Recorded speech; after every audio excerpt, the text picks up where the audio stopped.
Hey everybody, it's KB5MIQ Big Boy. Got old ham radio cat up here. I know people been asking about her. She's oh, there she sneezes. She's still not 100% better, but she's getting better. So we appreciate everybody commenting about her and asking about her. She's been pretty sick. We've had several sick cats since last week. I hate to talk about vet bills, but I could have probably got a good used HF radio when I've been out on vet bills this week. That's all right. Got to keep old ham radio cat healthy. Get her well. Guys, I wish everybody a Merry Christmas. I've actually made notes today. I got a few things I want to cover with you. First off, it'll be our winter pick. James McLean, his pick's going to be on here. Y'all keep old Vern 6, KV5SIX. He's got the channel What's Up with 6. Y'all keep him in your prayers. He's having some health issues. He's going to be having surgery next month, so y'all keep thoughts on him. Chris Howell, one of our earlier winners, been sending me stuff from time to time, and I've been aiming to get it the last couple of videos. There'll be a pick on here. I covered in an earlier video how to get a copy, an official copy of your license from the FCC. He's got it put into a real good picture, a step-by-step. It's on here. And there's an advertisement for supposedly some RFI-free LED bulbs. Anybody's interested in that? We got a new member to our 10-meter group. I've lost his call. K1ENT Kent. He's been checking in with us. There'll be a new call you might hear. In fact, he hooked me up with a dual band 2-meter radio, an FT 880R. Gonna get it in my truck. I've got a separation cable ordered and a mic ordered for it. Appreciate it, Kent. Glad you're checking in with us on 10. Y'all, it'll be one of his call signs you'll be worth listening to too. There's also, I'm gonna get back to the extra class. There's a ton of this last video on Adams Loop. Got a lot of good comments about loop antennas, wire antennas. And I can't stress this enough in this hobby. You don't have to buy homemade, brand new antennas. Homemade antennas are a lot of fun to build, a lot of fun to use. And like I said, I'm not going to tell you what to buy because I have no idea your location. You saw Adam's location. That antenna worked real good with his yard, the way it's set up. Wouldn't work at mine because I wouldn't have all the place to tie it off on. So good thing, just look at your own location and what you got capability of. And I cannot recommend this enough. The ARRL handbook is good, but if you're really into antennas and building, get you either a used one like this one or one of the new ARRL antenna books, and that'll cover everything you could possibly want to know about antennas. All right. Got a couple of things here I'm going to bring up. There'll be a slide on a class. I'll fix to talk about that. Guys, I am still trying to learn YouTube.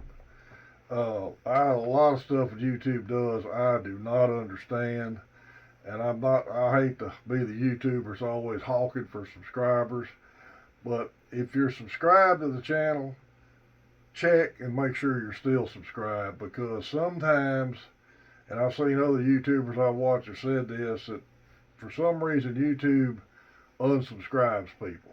Now I do know people are going to unsubscribe from me from time to time. I know that, and that's fine. I just want you to know, if you think you're subscribed, check it. Because it was real weird. This last video I posted, I went into it with 807 subscribers. Within 3 days, I was down to 803. And now I'm back to 809, and I got no notices of anybody subscribing, which I do know some people have that set for private, and that's fine. But if you think you subscribe to me, double check it. I appreciate it. And spread the word. If you think anybody like listening to an old guy talk, be glad to have them checking in here with us. Okay. This was posted on the Ham Radio page. Please pass the word on to anyone who think would be interested. A free weekly live amateur radio extra class licensing course on Zoom will begin Thursday, January 12, 2023 and run through Thursday, March 23. There will be 11 sessions. The 3-hour sessions will start at 6:30 p.m. Eastern Time, Sessions will be recorded. Those attending should hold or be studying for the General Class Amateur Radio License. These are classes we've been holding for years, sponsored by the National Electronics Museum. Please publicize this with anyone you think would be interested. Those wishing should sign up, should email, and the emails will be on that picture. So that's something to think about. Anybody's interested in getting their extra class license. Everybody talks to ham operators about what do you do with ham radio? Why are you in ham radio? What can you tell me about it? I got a lot of calls in 2020 right before the election. People wanting to know what can I do to communicate with my family. Well, like I said then, if you're waiting until the event happens to try to figure out the way to communicate, that's a little bit late. But and there's all kinds of people that are getting into for off-grid communication and prepping and all of that. There is a question this guy asked. It's kind of long, and there's a really good answer. And I'm going to read all of it because it really says it better than I can say it. So I'm completely new to ham, and most people give me a blank stare when I ask if they're into it. I dabbled in CB, mostly listening, and looking to ham for more to listen to. My main questions are: can anyone give me a general overview of what ham actually is and what you personally use it for? What are vehicular mounted ham radios typically used for? I've only seen setups in Baja style racing, which is a very specific subset. I've seen a lot of base stations posted on here, but also a lot of questions about Bofang radios too. I've always heard of hams trying to make contact around the world. What good would a Bofang do that or an FRS radio wouldn't achieve? I see preppers getting into the radio game as well for off-grid communication. That's very appealing, but with handheld radios it must be programmed. How do you know you'll find somebody on the frequencies you program?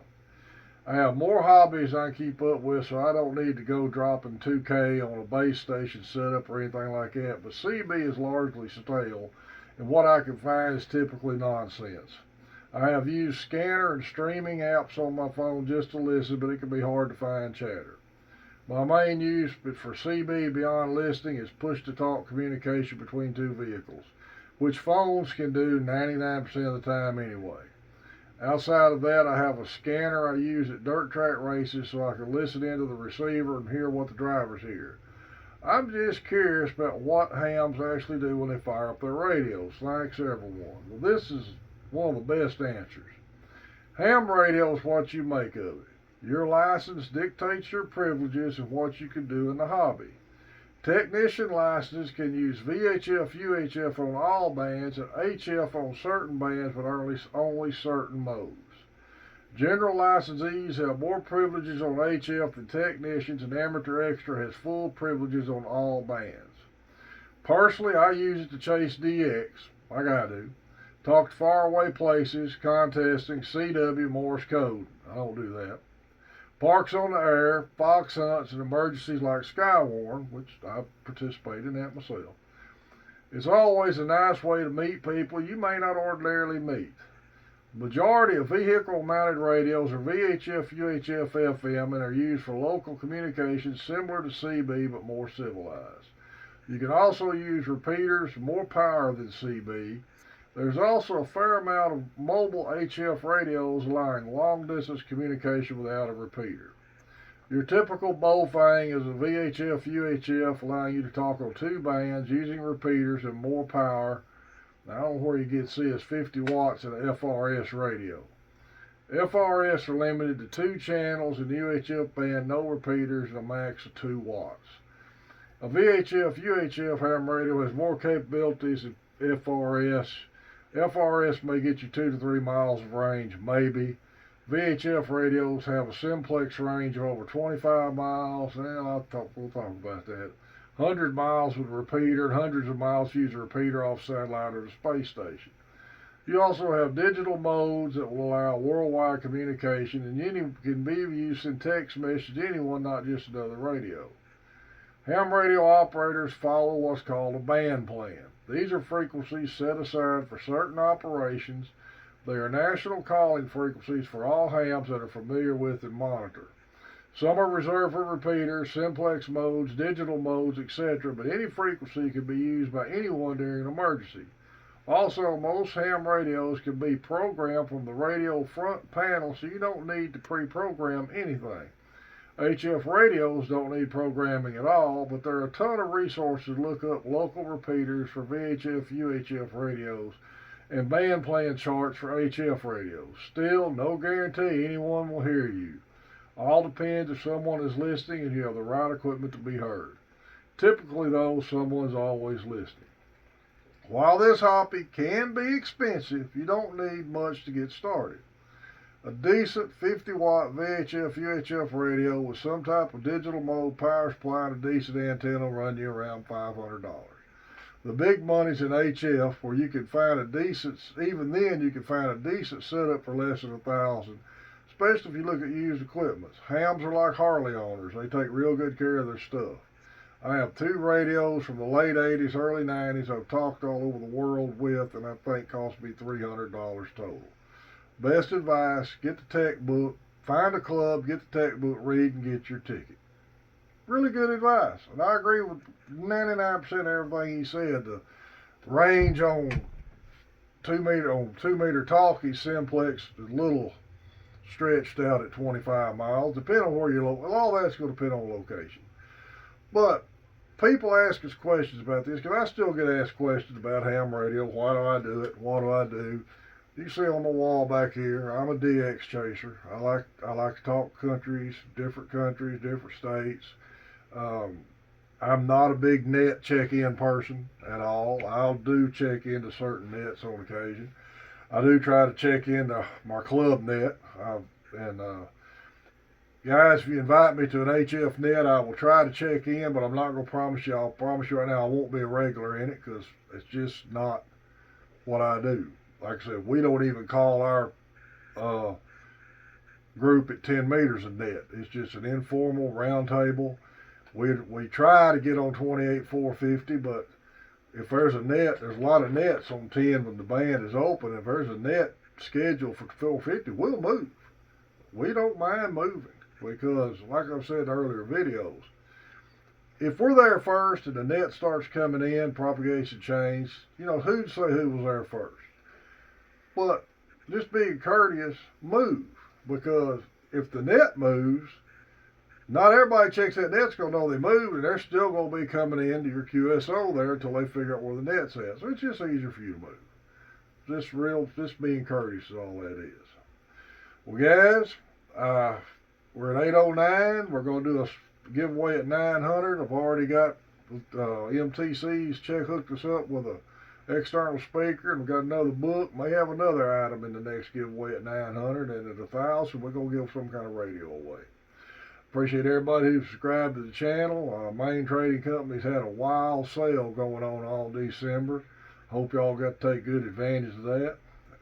Be sure to check him out, especially his used gear. He's fixing to have a ton of used gear hitting the website.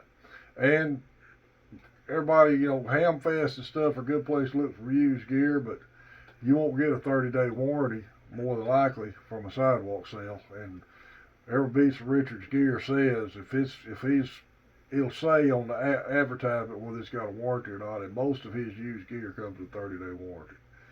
Y'all remember your Facebook pages, Ham Radio, all the slides we normally put, the schedule for the 10-meter round table, the pictures I mentioned earlier, everything will be on there. And last thing you'll see always be me and old Ham Radio Cat. I want to wish everybody a Merry Christmas, a Happy New Year, and guys, it's been a great 2 years so far doing these videos for you, and I appreciate everybody who subscribed to the channel. We're going to keep doing them as long as y'all like listening to them. It's KB5MIQ Big Boy 73.